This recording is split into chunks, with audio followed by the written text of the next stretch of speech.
السلام عليكم ورحمة الله وبركاته. أعزائي طلاب المرحلة الثانية فرع الهندسة الصناعية، محاضرة هذا اليوم Introduction to Production and Operation Management، مقدمة في الإنتاج ونظام إدارة العمليات. نبدأ من موضوع مفهوم الأنظمة الإنتاجية ومفهوم الإنتاج. Concept of production. A production function is that part of an organization which is concerned with the transformation of a range of inputs into the required output products having the request quality level. مفهوم دالة الإنتاج هي عبارة عن جزء من المنظمة تتعلق بتحويل مجموعة من المدخلات إلى المخرجات التي يحتاجها المستهلك، واللي تمثل البرودكتس المنتجات بمستوى جودة معين.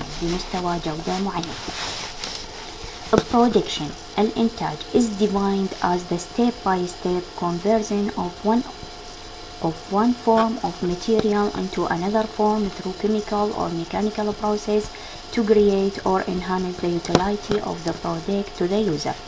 مفهوم الإنتاج هو عبارة عن عملية تحويل خطوة بخطوة أحد أشكال المادة إلى شكل آخر من خلال اعتماد العمليات الكيميائية أو الميكانيكية لتوليد أو لإضافة قيمة إلى المنتج عند وصوله إلى المستخدم. أضف إلى ذلك production is a value addition process، هي عملية إضافة قيمة إلى المنتج أو إلى المادة التي يتم تصنيعها. At each stage of processing there will be value addition. كل مرحلة من مراحل العملية الإنتاجية هي عملية إضافة قيمة إلى المادة التي يتم تحويلها إلى منتج. إلى هنا مطلوب من مفهوم البرودكشن. المخطط التالي طبعا كلش مهم، اللي هو Schematic Production System، مخطط يوضح النظام الإنتاجي. ممن يتكون النظام الإنتاجي؟ يتكون من input. إحنا أي مادة خام لغرض تصنيعها وتحويلها إلى منتج نحتاج إلى مجموعة عوامل تساعد في الحصول على هذا المنتج. فالنظام الإنتاجي عبارة عن مجموعة من العوامل، لكل عامل دوره في هذه العملية. input المدخلات من الأيدي العاملة، materials المادة الخام، machines المكائن، information المعلومات والبيانات المطلوبة، وكابيتال رأس المال المستثمر. لغرض تصنيع أي مادة نحتاج إلى مجموعة عوامل: المادة الخام بالإضافة إلى العمال القائمين بتصنيع هذه المادة الخام، وماشينز المكائن لتنفيذ العمل عليها، والمعلومات من مسلك تكنولوجي وخريطة المنتج ومعلومات أخرى خاصة بالعملية الإنتاجية، بالإضافة إلى رأس المال المستخدم في الحصول على هذه المعايير أو هذه العوامل. بعد عملية الانبوت حضرنا المكونات الأساسية. راح يكون هنالك عملية transformation process، عمليات تحويلية أو تغييرية. ما هي هذه العمليات التحويلية؟ product design، أول خطوة مهمة من خطوات العمليات تحويل المادة الخام إلى output. لتحويلها من input إلى output نحتاج إلى تصميم المنتج. أيا كان المنتج يحتاج إلى خريطة، أيا كان المنتج يحتاج إلى خريطة تصميمية، أو نقول عليه الرسم الهندسي والتفاصيل التصميمية. بعد عملية التصميم عملية process planning، تخطيط كيفية إنجاز هذا التصميم أو كيفية إنجاز هذه الفكرة التي تتضمن process planning، تتضمن المكائن المستخدمة وعدد العمال والوقت القياسي، وتتضمن العدد، وتتضمن المسلك التكنولوجي وكافة التفاصيل التي تؤدي إلى تنفيذ عملية التصميم. Production Control، عملية السيطرة على الإنتاج. كيف يتم عملية السيطرة على الإنتاج؟ من خلال كمية الإنتاج والطاقة التصميمية والطاقة الفعلية. الطاقة التصميمية أي عدد الوحدات المفروض تنتج كحد أقصى. والطاقة الفعلية هي إمكانية العمال والمكائن على الإنتاج الفعلي، كأن يكون مخطط إنه إنتاج 1000 قطعة، ولظروف حدثت أثناء العمل تم إنتاج 950 أو 900 أو أقل من ذلك من الوحدات المنتجة لحالات صيانة أو تأخر بالمادة الأولية أو غيرها من العوامل، أو تعرض العامل إلى وعكة صحية أو ظروف طارئة أو إلى حوادث خلال العمل. maintenance هي عملية الصيانة التي تجرى على كل ما موجود ضمن بيئة النظام الإنتاجي. بعد توفر كل هذه العوامل نحصل على الأوتبوت ممكن أن تكون وحدات إنتاجية وممكن أن تكون خدمات. كيف وحدات إنتاجية أو خدمية؟ كأنما تكون مثلا بالمستشفيات تكون الخدمية أو محطات تعبئة الوقود خدمية، وكذلك المطارات. يعني هنا المنتج هي عبارة عن المستهلك أو الشخص اللي نقول عليه اللي تلقى الخدمة. كذلك المراكز التعليمية والجامعات والمدارس كلها تقدم خدمات. أكو تغذية عكسية بين هذولا الفقرات. من الأوتبوت وين نروح إلى continuous. إحنا بعد ما حصلنا على المخرجات أو على السيرفس الخدمات، أكو انفنتوري خزين إذا كانت الوحدات المنتجة أي نوع من الوحدات المنتجة، أجزاء ميكانيكية، علب غذائية، إطارات، أي نوع من المنتجات، أجهزة كهربائية تحتاج إلى عمليات الخزن. كواليتي هي جودة المنتج اللي تم حصول عليه. وكذلك ممكن أن نحتاج إلى شنو؟ إلى كوست، ممكن الكلفة نستفاد منها بتعديل تصميم أو شراء ماكينة أو شراء مواد جديدة. فأكو هنا ترابط بين العمليات، يعني حلقة مغلقة. أكو ممكن أن نعدل على أي فقرة من الفقرات إذا واجهتنا بها مشكلة. كذلك يوجد بين الأوتبوت وبين الكونتينيوس وهي التعديلات المستمرة. هذا مفهوم النظام الإنتاجي، وسمي بالفيدباك هنا المستطيل feedback information، يعني معناته أكو تغذية عكسية بين المعلومات الداخلة والخارجة. Production system الأنظمة الإنتاجية. The production system for an organization is the part which produce the product of an organization. النظام الإنتاجي للمنظمة هو جزء من أجزاء التي يتم من خلالها الحصول على المنتجات للمنظمة. It is that activity whereby resources flowing within a defined system are combined and transformed in a controlled manner to add value in accordance with the policies communicated by management. A simplified production system is shown above. الفعاليات التي يتم إنجازها مع توفر resources المصادر، والتي يتم من خلالها الاعتماد على عمليات التحويل المادة الأولية إلى أشكال أخرى، يجب أن يكون مسيطر عليها بأسلوب يؤدي إلى إضافة قيمة إلى هذه المادة الأولية والحصول على منتج بمواصفات حسب رغبة المستهلك. The production system has the following characteristics. النظام الإنتاجي يجب أن يحتوي على أحد المعايير أو على مجموعة من المعايير. Production is an organized activity. الإنتاج هو عبارة عن فعاليات أو أنشطة منظمة. So every production system has an objective. أي نظام إنتاجي يتم إنشاءه هو يحقق هدف معين. The system transforms the various input to useful output. الغرض من النظام الإنتاجي هو عمليات تحويل the various input المدخلات المختلفة إلى مخرجات نافعة أو مفيدة إلى الطرف المستهلك. It doesn't operate in isolation from the other organization system. النظام الإنتاجي لا يمكن أن يعمل بمعزل أو بمفردة from من أنظمة المؤسسة، لأن النظام الإنتاجي قلنا هو نظام واسع يحتاج إلى كم هائل من المعلومات والإمكانيات المادية والبشرية وكذلك المكائن والمعدات، فكلها تحتاج إلى تواصل بين أفرع المنظمة أو أجزاء المنظمة أو الشركة. There exists a feedback about the activities which is essential to control and improve system performance. هذا النظام الإنتاجي يجب أن تتوفر به feedback تغذية عكسية about the activities عن الفعاليات والأنشطة اللي يتم إنجازها والتي تكون مهمة وضرورية للسيطرة والتحسين أداء النظام. مثل ما قلنا إنه لازم أن يكون هنالك ترابط وتواصل بين الوحدات التصميم والتخطيط والإنتاج لغرض تلافي أي مشكلة تتم خلال عمليات التصنيع أو عمليات الإنجاز الفعلي للمنتج. كيف؟ نلاحظ أنه مثلا قدم مهندس ما فكرة تصميمية لمنتج يكون بتفاصيله، عند وصوله إلى تخطيط العملية نلاحظ أنه صعوبة تنفيذ هذا التصميم لكونه معقد أو مكلف، ففي هذه الحالة يقوم قسم التخطيط بإعادة معلومات وإبلاغ قسم التصميم يجب تعديل التصميم بالإمكانيات المتوفرة لدينا، فهذه تسمى عملية تغذية عكسية، أي شخصوا المشكلة ويجب حلها. كذلك ممكن أن يتعدى مرحلة التخطيط ويصل إلى مرحلة التصنيع، وعند ذلك يواجهون مشكلة أنه المادة الأولية غير كفؤة لها هكذا تصميم، أو تنفيذ التصميم وتصنيعه يكون مكلف كثيرا، لذلك يجب تعديله. هذا ما يسمى بالتغذية العكسية.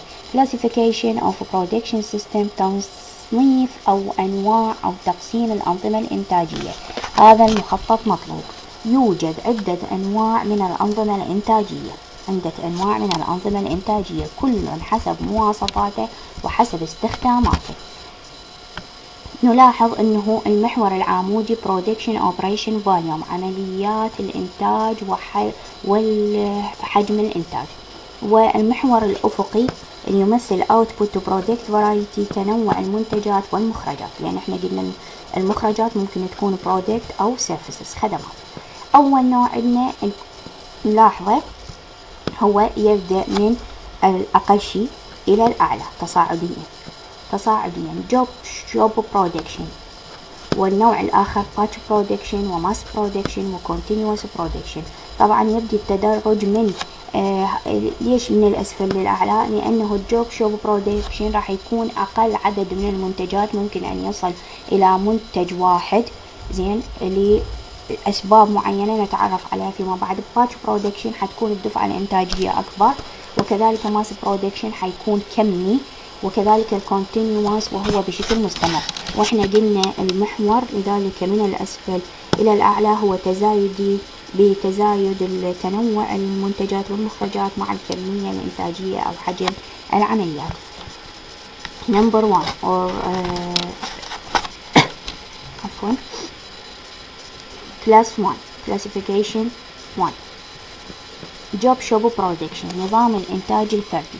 Job Shop Production are characteristics راح يكون مميز by manufacturing of one or few quantity of products designed and produced as per the specification of customers within a pre-fixed time and cost. نظام الإنتاج نقول job shop اللي هو حسب الطلب يكون ذات مواصفات تصنيعية لعدد واحد أو عدد قليل جدا من المنتجات، تصمم وتنتج حسب مواصفات الزبون، يعني حسب ما يطلب الزبون، with prefix time and cost، بوقت محدد وكلفة محددة. يعني يأتي الزبون واضع مواصفات لطلب معين يريد خلال فترة زمنية محددة ووفق السعر الذي يلائمه.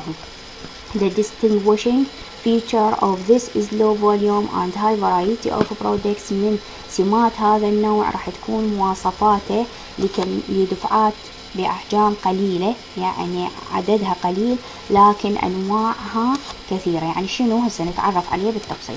A job shop comprises of general purpose machine. المكائن المستخدمة لهذا النوع من الإنتاج راح تكون غير تخصصية، مكائن تستخدم لأغراض عامة. Arranged ترتب into different departments في أقسام متنوعة. Each job demanded an equal technological requirements demand processing on machine in certain sequence. كل طلب من طلبات الزبون يكون ذات احتياجات فنية متنوعة وممكن تنفيذها على المكائن بتتابع معين. Characteristics سماته. The job shop production system is followed when there is high variety of products and low volume، يكون ذا تنوع عالي وحجمه قليل أو عدد الوحدات المنتجة قليل. use of general purpose machine and facilities، نستخدم لمكائن أغراض عامة. general purpose أغراض عامة أو فعاليات عامة وموجودة ضمن إعدادات أو ضمن layout المصنع. highly skilled operators who can take up a job as challenge because of unequal. العمال أو الأشخاص المشغلين القائمين على هذا النوع من الإنتاج يجب أن تكون لديهم high skilled مهارة عالية لإنجاز العمل. والسبب challenge التحديات التي تأتي لنموذج المنتج تكون غير موحدة، يعني مو هو عمل تقليدي ويتم تصنيعه كل يوم، لا، حسب طلبات الزبون والزبائن رغباتهم مختلفة وأفكارهم مختلفة، فيجب أن يكون الكادر الذي يعمل في هذا النوع من الإنتاج ذا مهارة عالية ومتمكن من إنجاز أي نوع من التصاميم. Number 4 large inventory of materials tool parts، يجب أن يحتوي على أو يتضمن مجموعة من المواد الخام وخزين من المواد الخام كبير ومتنوع، كذلك الأدوات وكذلك الأجزاء. قلنا لأن الإنتاج متنوع وكل منتج مواصفاته تفرق عن المنتج الآخر، يعني يحتاج إلى مواد مختلفة، يحتاج إلى طول مختلفة، لذلك يجب أن تكون المخازن محتوية على كل الاحتياجات متى ما تم طلبها. Number 5 detailed planning، التفاصيل التخطيطية is essential for sequencing the requirements، راح تكون مهمة وضرورية لتسلسل الاحتياجات لكل منتج. capacities for each work center and under priorities، وكذلك أسبقية الطلبات بالنسبة للزبائن وإمكانية إنجازها. advantages، شنو الفائدة من عنده؟ Number 1 because of general purpose machines and facilities variety of products can be produced. هذا النوع من المنتجات لكون مكائن أغراض عامة مو تخصصية وأكو تنوع للمنتجات فيمكن ممكن إنتاجه بسهولة. operators Number 2 operators will become more skilled and competent as each job gives them learning opportunities. العاملين أو المشغلين في هذا المجال لهم مهارة معينة، وذلك تولدت نتيجة تراكم الأعمال المتنوعة والمختلفة في كل عملية منفذة. full potential operators can be utilized، ممكن الاستفادة من مهارات العمال بالكامل. opportunity exists for creative method and innovative ideas.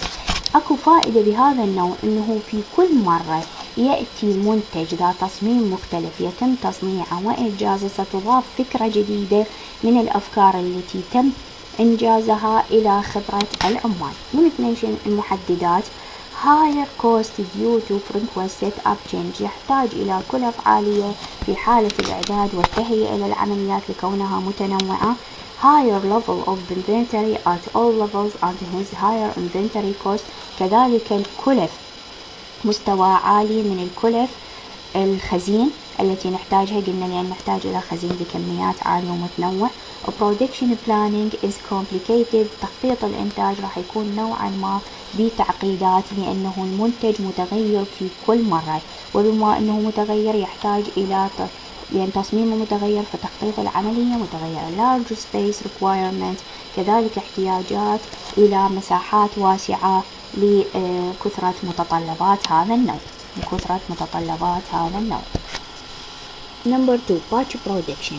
Batch production is defined by American Production and Inventory Control Society as form of manufacturing in which the job passes through the functional departments in a lot or batches and each lot may have different routing. معناته انه المادة تمر في مراحل التصنيعية خلال اقسام إلها وظيفة معينة، تصنع بدفعات عند كل وجبة وتمتلك مسارات أو إلها مسارات مختلفة تنفذ عليها. It is characterized by the manufacture of limited number of products produced at regular intervals and stocked awaiting sale. الإنتاج الذي ينفذ بهذا النوع يكون مصنع بعدد وحدات من المنتجات محدود، يعني أكثر من النوع الأول لأنه النوع الأول احتمال أن يصل إلى وحدة واحدة مثل الطائرة من مواصفات معينة لدى الأمراء أو لدى الرؤساء أو سفن صغيرة حسب المتطلبات. أما في هذا النوع ممكن أن يزداد العدد قليلا ويكون أكثر من النوع الأول. characteristics مميزات. number 1 when there is shorter production runs وقت تنفيذي أقصر بالنسبة للنوع الأول. when plant and machinery are flexible أكثر مرونة من ناحية المكائن والمصنع. when plant and machinery setup is used for the production of item in a batch and change of setup is required for processing the next batch. ممكن أن يكون الإعداد والتهيئة للمكائن بالنظام الإنتاجي لتصنيع دفعة ممكن أن يكون بها تغيير بسيط نحتاجه في حال تصنيع الدفعة القادمة. number 4 when manufacturing lead time and cost are lower as compared to job order production.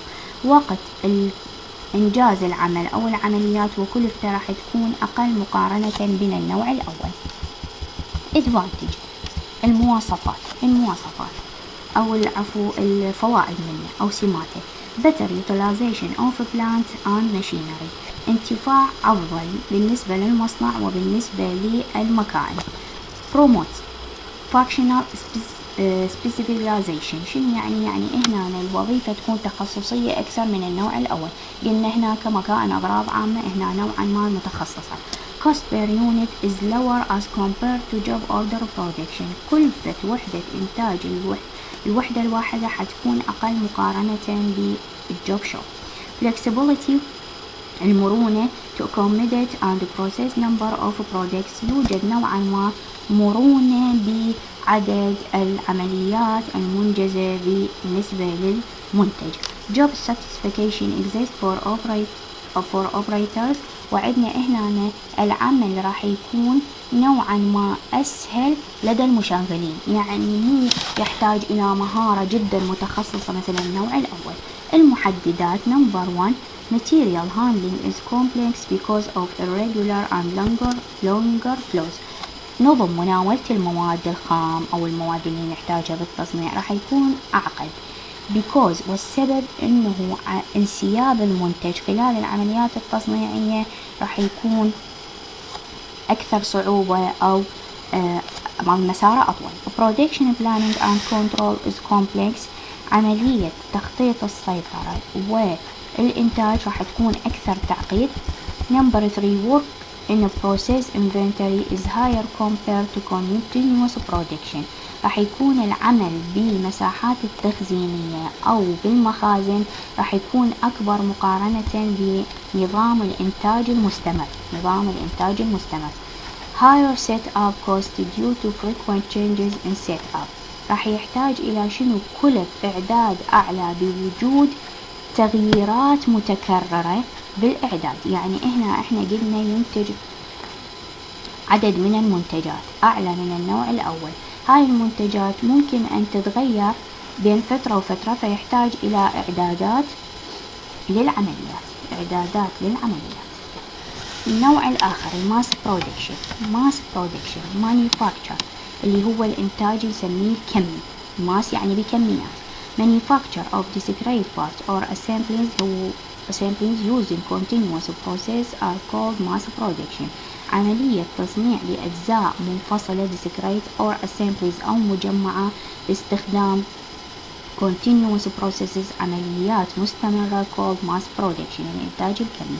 This production system is justified by very large volume of production. ومن ميزاته ينتج أعداد بأحجام كبيرة، يعني الدفعة الإنتاجية بها عدد من المنتجات. The machines are arranged in a line.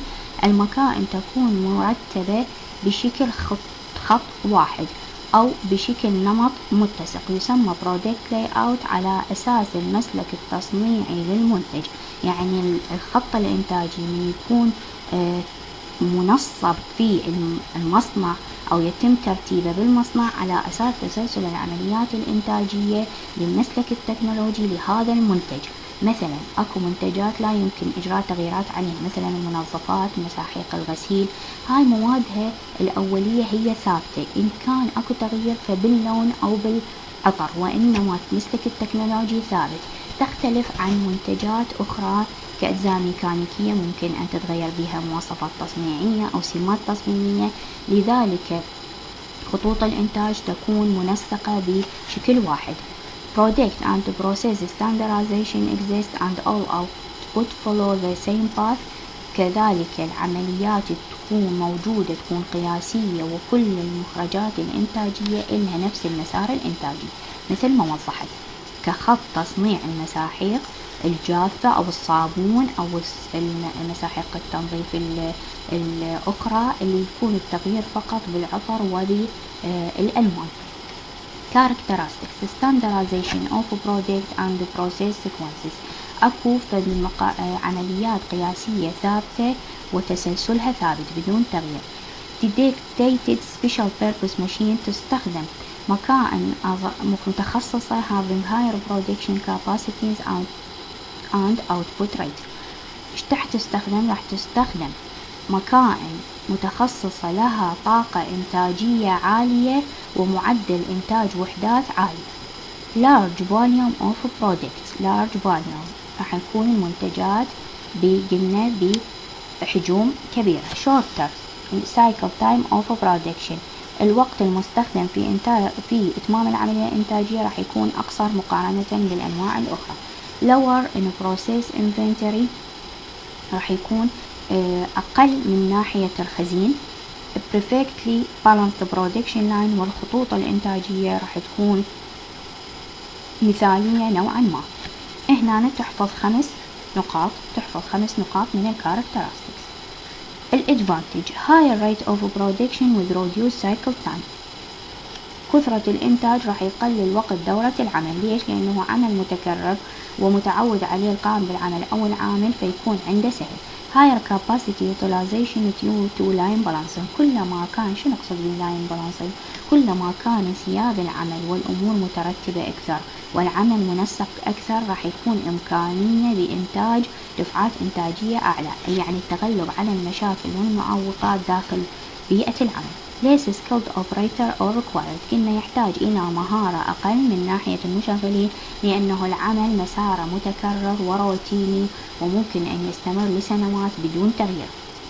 low process inventory. نحتاج إلى خزين أقل.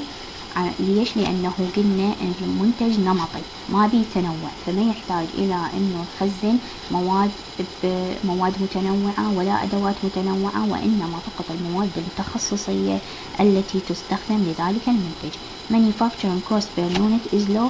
كلفة التصنيعية للوحدة الواحدة راح تكون منخفضة مقارنة بالأنواع الأخرى. ليش؟ لأنه الإنتاج بكمية كبيرة.